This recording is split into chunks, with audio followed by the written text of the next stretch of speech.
It's game day here in Tallahassee. Florida State and Bethune-Cookman kick things off at 6 inside here at Doak alongside Lane Hurt. I'm Scott Kotick. We've talked to the players all this week. It'd be very easy to overlook the Wildcats. They're an FCS team, but the team really isn't doing that. You talked to Coach Fisher. They're very focused. Absolutely, Scott. And I think one of the big things is because so many FCS teams have had success over the last couple of years. Heck, you saw Gameday was in North Dakota this week for North Dakota State, one of the most successful FCS programs in the country.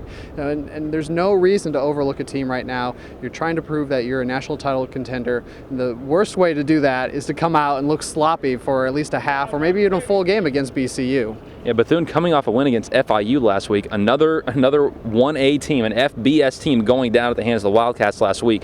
They really do have a high-powered offense. Take nothing away from them. They can move the ball. For Florida State's defense, the key is what? Just kind of get off the field, make sure you're stopping the run, do what you've been doing best.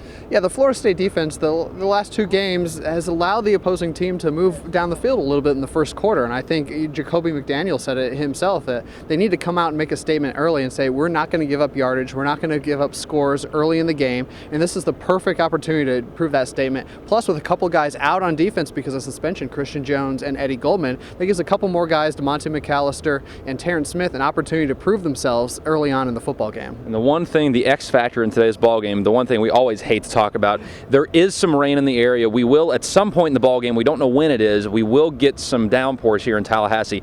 How does that affect things? And even on the flip side, it can be almost a positive thing for guys to actually get what Jimbo Fisher says, some wet ball, and they'll have a wet football. It's a different kind of game. You never know down the road when you're going to see rain in a ball game. Well, I think one of the things, the new indoor practice facility has been great for them, but also they haven't been out in the rain a whole lot. So this is that opportunity to get out in the rain. Another new experience for Jameis Winston. How does he handle the wet ball? Does he wear a glove? Does he lose any grip on the ball? Does he handle the situation well? It's just another one of those new experiences for a freshman. You'd rather have it in a game against BCU than a pouring down rain for the first time against a team like Clemson. So this is a good opportunity for the team to have this. Absolutely it is. Everything kicks off just after 6 p.m. inside here at Doak Campbell Stadium. Of course, great coverage from the staff here at Seminoles.com pregame, during the game, and post-game coverage. So for Lane Hurt, I'm Scott Kotick saying go Noles. We'll see you after the game.